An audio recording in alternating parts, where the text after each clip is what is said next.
So, hello everyone. This is the slides for final exam, and I'm Shrival Shah. I'll submit it to Dr. Destiny. So, this is the contents of our final exam problems, and there are two problems which we need to design our software, the program requirements, use case, UML diagrams, and so on. So I'll only discuss the core classes and the use case, UML diagrams, and the design patterns for these two problems. And for the third problem, like problem three is mainly based is the critical analysis of one of the faulty software. So I picked four different points to discuss. The first one is the poor outcome solution. Second one is the no strategy or design pattern. And the third one is the duplicate code for calculating risk scores. And lastly, the tight coupling between modules. So let's go one by one for the next following slides. So the first problem is basically we need to design a classroom audio or video recorder and to automate the lectures recordings and enhance playbacks and provide a secure multi-classroom integrations. Those are the requirements here is all the high level requirements. And in my documents, I also write down the low level requirements, which I'll tell when I'll presenting that slides. So the first, I think the product shell has a login system. The products need a rule-based authentication system with username, password. The password shall be encrypted using standard encryption algorithms. Third, the login interface shall have a forgot password and the password recovery options. Second, the problem shall automatically capture the lectures and the capture key contents of screens, backgrounds with high resolutions is one of the lower level requirements. Only instructor shall have the permission to start or stop the recordings. So the third high level requirements is the product shall record the lectures. So only instructor can actually start recording and the product shall provide playback functionality. So the playback shall include picture to voice capability for accessibility. The system shall support text to voice conversion to enhance the user experience. The system shall have playback control such as pause, rewind, and fast forward. And the product shall support data storage, like enable a local or some cloud storage to store the recorded data for sharing later. Include different data compression techniques to optimize the storage space. That too might be one of the lower level requirements of this high level requirement. And the product shall have remote access, provide the live streaming with encrypted transmissions, allow only assigned instructor to join and securely access the store recordings remotely. The product shall allow multi-classroom integrations, like facilitating the centralized management of devices across multiple classroom, support role-based access control for managing user permission settings, maybe administrator shall have access for to detail use logs for all integrated devices. The product shall have ensure the accessibility, like in a low level things like there is a like user friendly interface. Then there is a provided compatibility module, backports via API. The product shall provide closed captioning, also support for recorded lectures. So this is the use case diagram for this problem requirements. The design system is basically dependent on the logged-in based system. There are three actors in this system. The first is the administrator, student, and the instructor. So so each one has their own tasks to do job in that smart classroom recording system. The login has case one include connection or for verifying the information like username and password, and an extended relationship for like invalid connection like a user like invalid username or password. The automatic lecture capture has only possible from instructor, and it is also included the high resolution settings as a include relationship. Like instructor can manage the record, can extend it that sometimes to play back the recorded video. The recorded video can store in the database, which can be accessed by both the instructor and the student. So so basically it has a both extended for local storage and cloud storage, because I feel not all the time people needs to both of them. Maybe they can choose like they want to store it as local or cloud. The is like then the both student and instructor have the remote access for live streaming the lectures. The remote access class will be mainly started by instructor, and student will be the viewer rights only. The enhanced playback use cases will have two extended options, like voice to text or like picture to text. So both instructor and student can access the class if they want to mitigate their workload. The system has multi-classroom integration also, which controlled by administration. As I am confused what exact tool of this one, I assume it is just for some device management from the administration, and the accessibility class has blackboards or subtitle. So basically that multi-classroom things are not clear. The requirement is not clear from my end. So maybe as software cycle, that is a continuous discussion with the stakeholders. So yeah, that is one of the things we can do for like continuously meetings and interviews to understand the problem requirements very specifically, as they sometimes are not a technical person. So yeah. So the problem once has six modules, like recording modules, playback modules, database modules, remote access modules, and accessibility modules, and user interaction modules. So this is the UML class diagram. I will not go details for here. Just I posted it for the reference. The documentation PDF I shared in the model. It has the detailed explanation of this UML diagram. So I will actually only discuss about the core classes used here in the next couple of slides. The first slice I actually is the login system class. So login system class uses to connect with user class to verify the user specific username and passwords. So the abstract user with concrete subclasses, admin, instructor, and student. It supports rules and specific functionalities such as like a start lecture for instructor, access playback for student. And data storage manages the store like retrieval lecture records, and it design some singleton design patterns. So that is one of the it ensured the secure access to the system. So basically that subclass is actually followed in a singleton design pattern. So there is a user class which basically abstract the which basically abstract the representation user. There are some subclasses like you can say admin, instructor, and student. So an admin has manages the system configuration, instructor uses the start lecture. For lecture recording, student access playback using the use access playback methods. It supports multiple roles with role specific functionality. That class can be extended if there is any other rules or any other other designated person can add it in that system. Like for example, in recorded university, there might be some library and there might be other position, so it can be easily extended. So data storage class is another like single stone design pattern. So it manages the lecture recording, stores and retrieval. It has two different storage things. One is like for the local, and another is for the cloud. So and it provides a method to store records locally and upload them to the cloud also. So there is another core class. It's recording device, which abstract recording device class in the UML class diagram with concrete classes like camera recorder and microphone recorder. The factories is camera recorder factory and the microphone recorder factory. Implement the factory method pattern to create specific re-recorders. And recording devices as method like start, stop, and focus. The concrete classes such as camera recorder handles both video recordings and include attributes like resolutions. Additionally, concrete classes like micro recorder handles the audio recordings and attributes like sensitivity.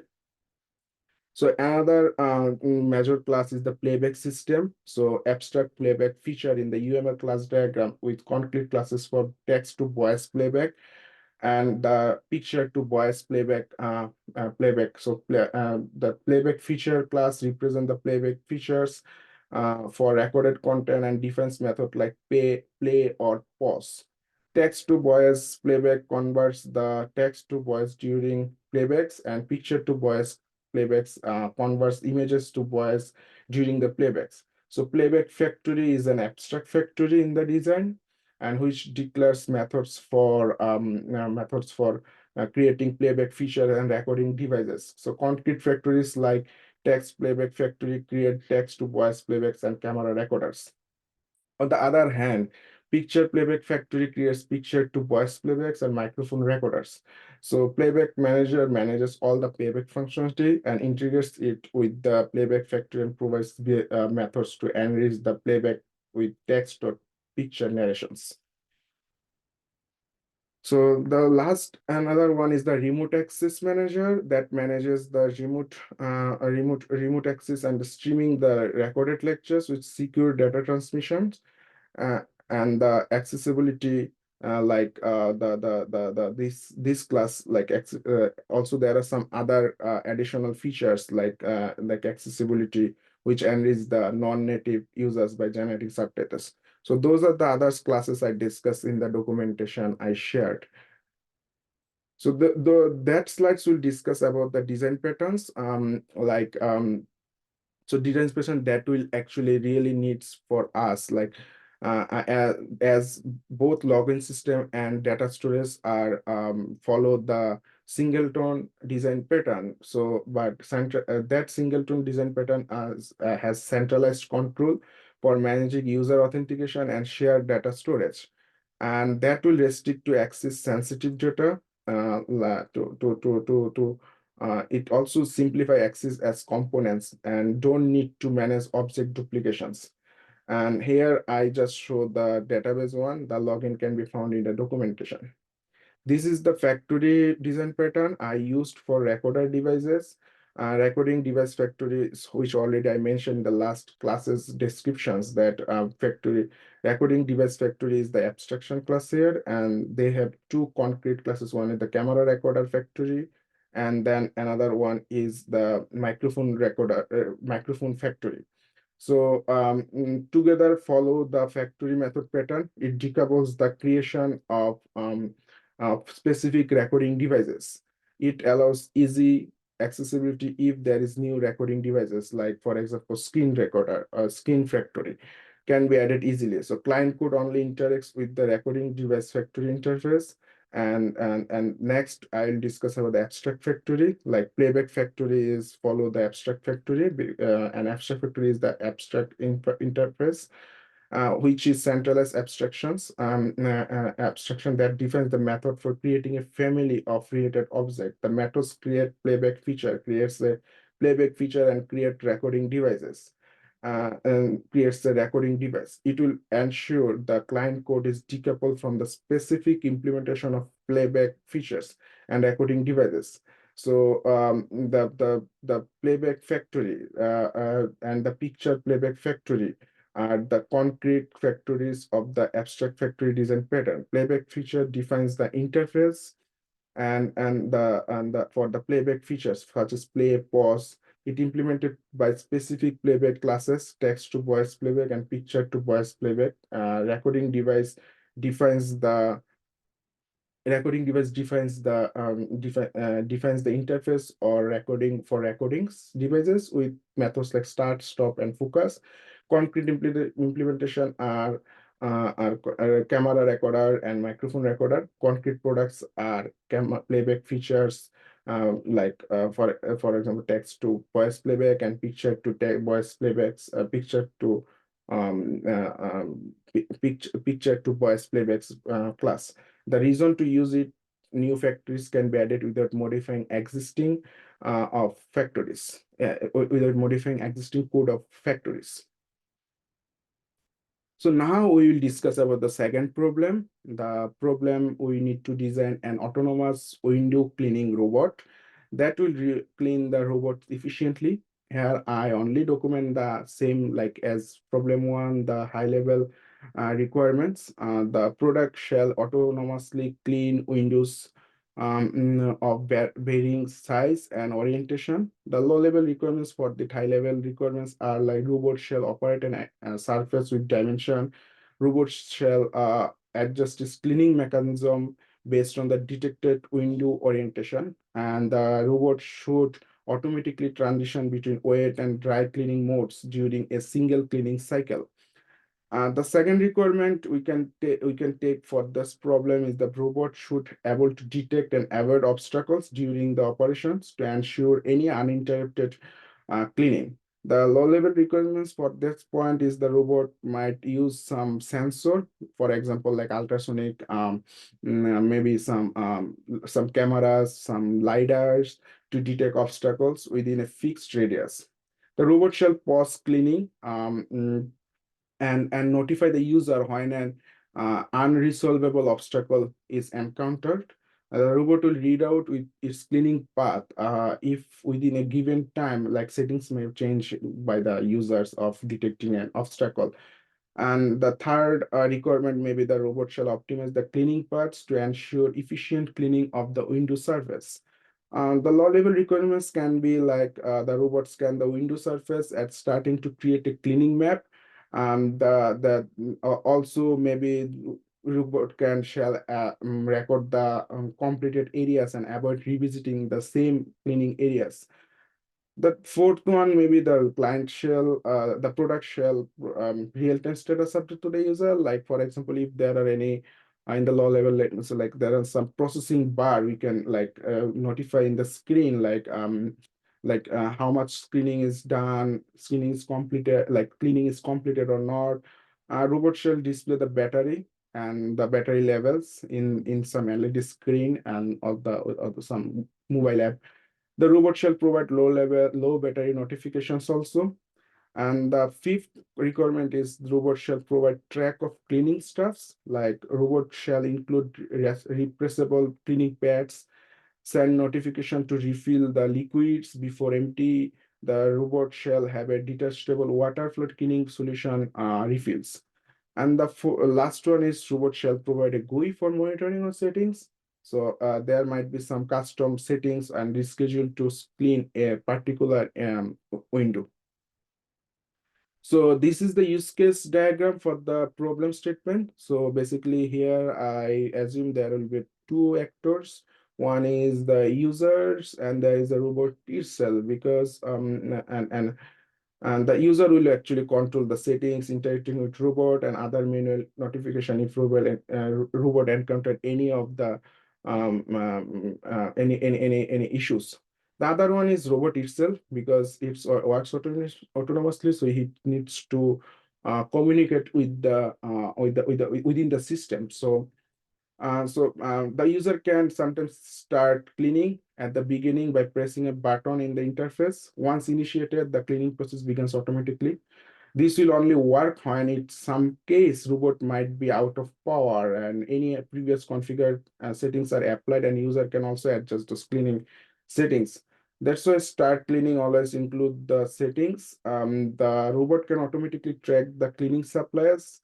Like if it runs out, robot will send notification to user to refill the solution or the pads.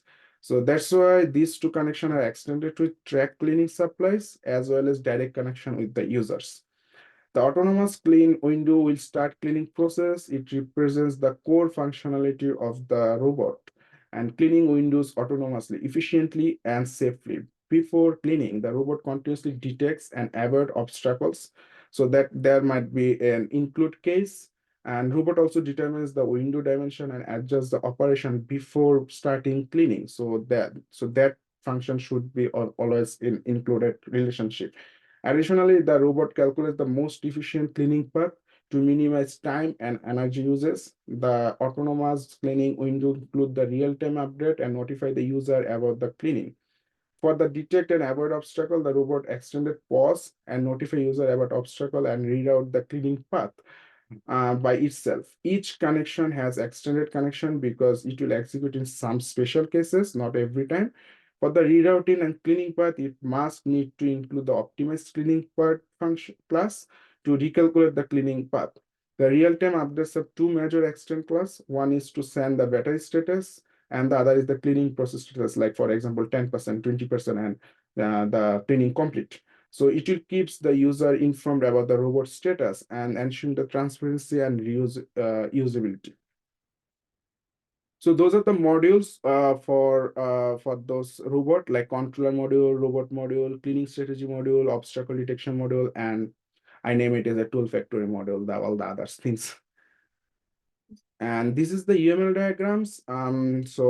As expected, I will not go details. I just posted it so for your reference for the next couple of slides, you can see and if that how the problem to UML diagram looks like.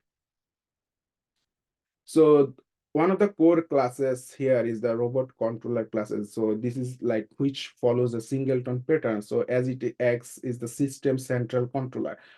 So rewards always need some system like centralized controller. So I prefer it with a singleton controller. So it will manage the robot's operation, system level configuration, the instances, like the those system level configurations of it will basically manage the robot's operations and system level configurations. The instance ensure that singleton behavior, and there are like a battery levels, that battery level tracks the robot's battery cleaning status, provides the current state of the cleaning, window size, stores the dimension and the shape of the window being clean. The get instance method returns the singleton instance, and configure window sets the window dimensions, start cleaning, pause cleaning, stop cleaning. Those methods are actually control the robot's operation states. And configure controlling tools configures the cool cleaning tools like delegates to the cleaning tools factory. Configure obstacle detector sets up the obstacle detector like is delegates to the obstacle detector factory. Notify low battery method sends a low battery alerts. So then there is a robot class which represent the autonomous window cleaning robot, basically the main robot cleaning, and it executes the cleaning tasks by utilizing other components. Like attributes in that class is like obstacle detector, which is responsible for handling obstacle, cleaning tool used for cleaning. Cleaning strategy defines the cleaning algorithm to be used because defined window shape may need defined cleaning strategy. And the tracker, which tracks the cleaning process and the status. Window sites hold the dimension of the window to clean. And there are some methods like start, pause, and stop for starting, pausing, and stopping the cleaning process. And set cleaning strategy, dynamically set the cleaning strategy, and reroute cleaning path method adjusts the path when any obstacle is detected. Send status sends the real-time update about the cleaning process, and it coordinates with obstacle detector class, cleaning tools class, and cleaning strategy class, and implement dynamic behavior like a polymorphism through the strategies and tool. And that cleaning strategy class as Anscape is the enhanced strategy pattern that defines the cleaning algorithm for the robot. The methods such as prepare optimization, which take attributes of the size and the dimension of the windows, prepares a strategy, optimize path, also take the algorithm, take the like the size of the dimension of the windows, and cleaning result executes the cleaning algorithm. And validate part also take the attributes of size of dimension it's a Boolean return methods, and that validates the chosen path. And the concrete classes like particle cleaning strategy maybe optimized for vertical windows, horizontal cleaning strategy is optimized for horizontal cleaning, and standard slanted cleaning strategy is optimizing for slanted windows. So there is another like object detector class. Object detector class represent the object factory pattern design. It detects and handles the obstacle in the robot path. The detect checks the obstacles, avoid methods avoids the detected obstacle, and reroute path methods readjust the reverse path dynamically. It has two concrete classes. Infrared obstacle detector use the infrared sensors for obstacle detection, and camera obstacle detector uses the camera for obstacle detection. It serves the abstract product in the abstract factory pattern. And the status tracker tracks the reports the robots cleaning process. It has attributes such as cleaning process, supply status, and current process. So with methods like track process, update process, and report status sends a status report, and update position updates the robots current position. It will provide the real-time updates to the user or system. So object and then obstacle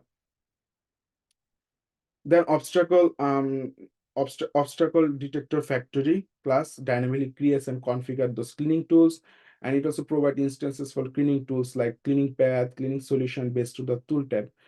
And that will enable the runtime selections and the replacement of cleaning strategies.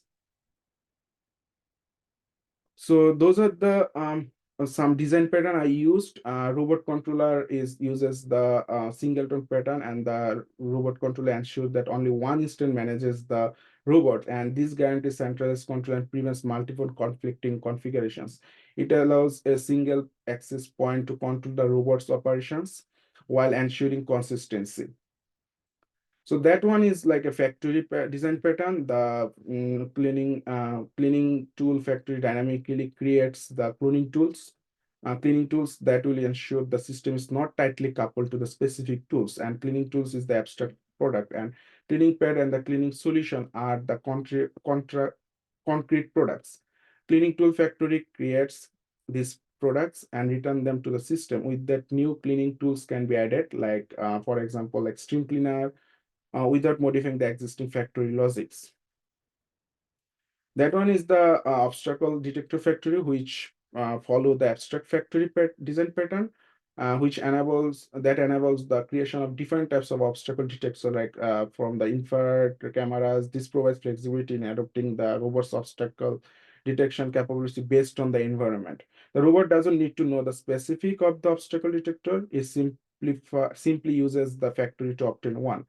The obstacle detector factory defines the interface for the creating obstacle detectors, and the obstacle detectors is the abstract class that defines that the shared interface for all the obstacle detectors, which include methods like detect, avoid.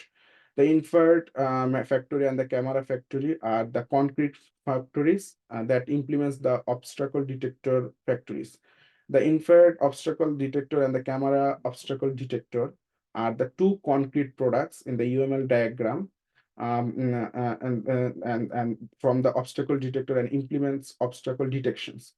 It will ensure easily switch between different families of objects, like example like infrared or camera-based detectors. So uh, adopting these methods are actually ensure, like if we need to add new obstacle detection technologies, like for example lidar is currently as popular things to detecting an object, especially for different scenarios.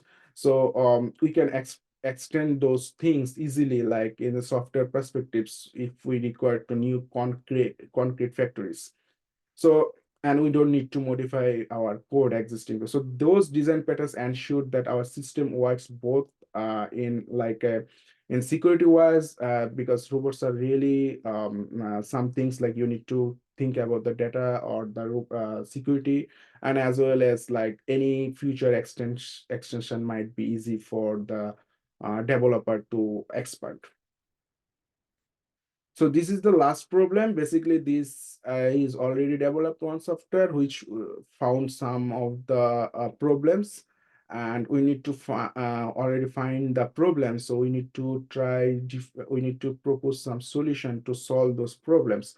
And there are 6 problems, and according to the questions, we need to pick 4 points. And I feel that that four I that enzyme or risk assessment software for healthcare professionals. Those four problems measure I need immediate reaction, like poor encapsulations.